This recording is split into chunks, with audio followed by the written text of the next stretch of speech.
ಲೈಂಗಿಕ ದೌರ್ಜನ್ಯ ಪ್ರಕರಣದಲ್ಲಿ ರೇವಣ್ಣ ಪ್ರಜ್ವಲ್ಗೆ ಕಾನೂನು ಕುಣಿಕೆ ಮತ್ತಷ್ಟು ಬಿಗಿಯಾಗಿದೆ. ರೇವಣ್ಣನನ್ನ ಮತ್ತೆ 4 ದಿನ ಎಸ್ಐಟಿ ಕಸ್ಟಡಿಗೆ ನ್ಯಾಯಾಧೀಶರು ನೀಡಿದ್ದಾರೆ. ಅಧಿಕಾರಿಗಳೆದುರು ಕಣ್ಣೀರಿಟ್ಟಂತ ರೇವಣ್ಣ. ಈ ಸುದ್ದಿಗಳನ್ನು ನೋಡೋಣ. ರೇವಣ್ಣಗೆ ಸಂಕಷ್ಟ ನ್ಯೂಸ್ ಟಾಪ್ 9ನಲ್ಲಿ. ಮಾಜಿ ಸಚಿವ ರೇವಣ್ಣಗೆ ಲೈಂಗಿಕ ದೌರ್ಜನ್ಯ ಪ್ರಕರಣ ಅಪಹರಣ ಕೇಸ್ನ ಉರುಳು ಬಿಗಿಯಾಗ್ತಿದೆ. 2 ಎಫ್ಐಆರ್ 2 ಸಂಕಷ್ಟ ತಂದೊಡ್ಡಿದೆ. ಮಾಜಿ ಸಚಿವ ಹಾಗೂ ಹೊಳೆನರಸೀಪುರದ ಜೆಡಿಎಸ್ ಶಾಸಕ ಎಚ್ಡಿ ರೇವಣ್ಣ ಪುತ್ರ ಪ್ರಜ್ವಲ್ಗೆ ಡಬ್ಬಲ್ ಟ್ರಬಲ್ ಎದುರಾಗಿದೆ.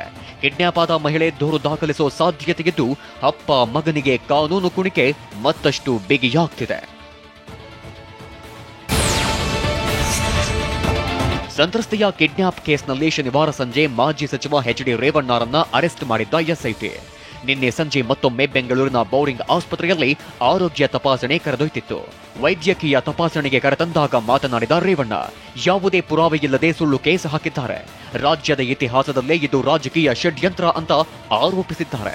28ನೇ ತಾರೀಕು ನನ್ನ ಮೇಲೆ ನಿಮ್ಮ ಉಬ್ಬಿದ ರಕ್ತನಾಳಗಳ ಸಮಸ್ಯೆಗೆ ಎವಿಸ್ ಆಸ್ಪತ್ರೆಯಲ್ಲಿ ಕೇವಲ 30 ನಿಮಿಷದ ಲೇಸರ್ ಚಿಕಿತ್ಸೆಯೊಂದಿಗೆ ಮುಕ್ತಿ ಹೊಂದಬಹುದು.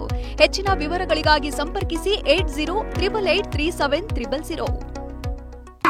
ಇದು ಮಾಡಿ ಆಮೇಲೆ 2ನೇ ತಾರೀಕು ಅದ್ರಲ್ಲಿ ಏನು ಪುರಾವೆ ಸಿಕ್ಕಿಲ್ಲ ಅಂತ 2ನೇ ತಾರೀಕು ಕಿಡ್ನಾಪ್ ಕೇಸ್ ಷಡ್ಯಂತ್ರ ಎಲ್ಲ ಪೂರ್ತಿ ವಿಷಯ ಹೇಳ್ತೀನಿ. ಈಗೇನು ಇದನ್ನ ಎದುರಿಸೋ ಶಕ್ತಿ ಇದೆ. ಆರೋಗ್ಯ ತಪಾಸಣೆ ಬಳಿಕ ರೇವಣ್ಣ ಅವರನ್ನ ಜಡ್ಜ್ ಮುಂದೆ ಹಾಜರುಪಡಿಸಲಾಗಿತ್ತು.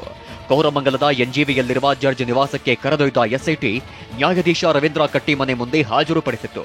ವಿಚಾರಣೆ ನಡೆಸಿದ ನ್ಯಾಯಾಧೀಶರು ರೇವಣ್ಣರನ್ನ ಎಸ್ಐಟಿ ವಶಕ್ಕೆ ನೀಡಿ ಆದೇಶ ಹೊರಡಿಸಿದ್ದಾರೆ. ಮೇ 8ನೇ ತಾರೀಕಿನವರೆಗೂ ಎಸ್ಐಟಿ ಕಸ್ಟಡಿಗೆ ನೀಡಿ ಆದೇಶಿಸಲಾಗಿದೆ.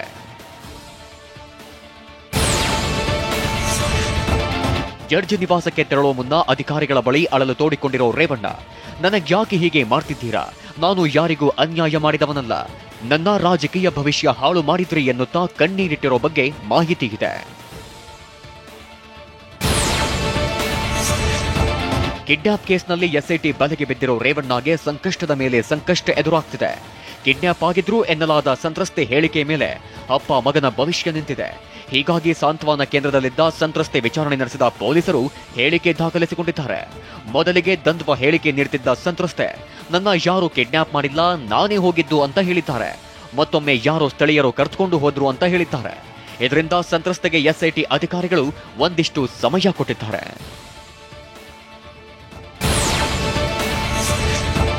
ಸಂತ್ರಸ್ತೆಯನ್ನ ಮತ್ತೊಮ್ಮೆ ವಿಚಾರಣೆಗೊಳಪಡಿಸಿದಾಗ ಪೊಲೀಸರ ಮುಂದೆ ಸ್ಫೋಟಕ ಹೇಳಿಕೆ ನೀಡಿದ್ದಾರೆ ಅಂತ ಎಸ್ಐಟಿ ಮೂಲಗಳು ತಿಳಿಸಿವೆ.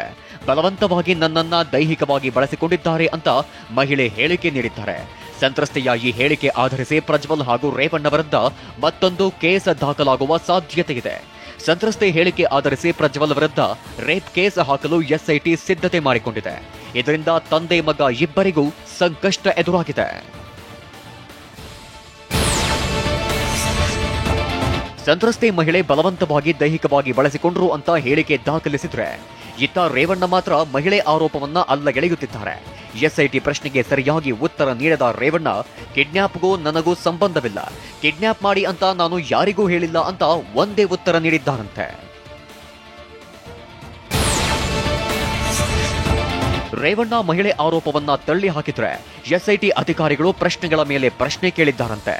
ಸಂತ್ರಸ್ತ ಮಹಿಳೆ ನಿಮಗೆ ಪರಿಚಯ ಅಂತ ಹೇಳಿದ್ದಕ್ಕೆ, ಸಂತ್ರಸ್ತ ಮಹಿಳೆ ಬಗ್ಗೆ ನನಗೆ ಯಾವುದೇ ಮಾಹಿತಿ ಇಲ್ಲ, ನಮ್ಮ ಮನೆಯಲ್ಲಿ ಸಾಕಷ್ಟು ಜನ ಕೆಲಸ ಮಾಡ್ತಿದ್ದಾರೆ ಅಂತ ರೇವಣ್ಣ ಹೇಳಿದ್ದಾರೆ. ಇಷ್ಟೇ ಅಲ್ಲ, ಸಂತ್ರಸ್ತೆಯ ಪುತ್ರ ನಿಮ್ಮ ವಿರುದ್ಧ ದೂರು ನೀಡಿದ್ದಾನಲ್ಲ ಅಂತ ಎಸ್ಐಟಿ ಕೇಳಿದ್ರೆ, ಸಂತ್ರಸ್ತೆಯ ಮಗನ ಹೇಳಿಕೆಯನ್ನ ಹೇಗೆ ನಂಬಲು ಸಾಧ್ಯ? ನಾನೇ ಕರೆದುಕೊಂಡು ಬರಲು ಹೇಳಿದ್ದೇನೆಂದು ಸಾಕ್ಷಿ ಏನು? ಸಂತ್ರಸ್ತೆಯ ಜೊತೆ ನಾನು ಮಾತಾಡಿಲ್ಲ, ನೋಡಿಲ್ಲ ಅಂತ ರೇವಣ್ಣ ಉತ್ತರಿಸಿದ್ದಾರೆ. ಕಿಡ್ನಾಪ್ ಆಗಿದ್ದಾರೆ ಎನ್ನಲಾದ ಮಹಿಳೆಯನ್ನ ಅಧಿಕಾರಿಗಳು ಶನಿವಾರ ಪತ್ತೆ ಹಚ್ಚಿದ್ರು. ಮೈಸೂರು ಜಿಲ್ಲೆ ಹುಣಸೂರು ತಾಲೂಕಿನ ಕಾಳೇನಹಳ್ಳಿ ಬಳಿ ಇರುವ ಫಾರ್ಮ್ ಹೌಸ್ನಲ್ಲಿ ಸಂತ್ರಸ್ತೆ ಸಿಕ್ಕಿದ್ರು. ಇದೇ ತೋಟದಲ್ಲಿ ಕೆಲಸ ಮಾಡ್ತಿರೋ ಸಿಬ್ಬಂದಿ ಮಹಿಳೆ ಬಗ್ಗೆ ಮಾಹಿತಿ ನೀಡಿದ್ದಾರೆ.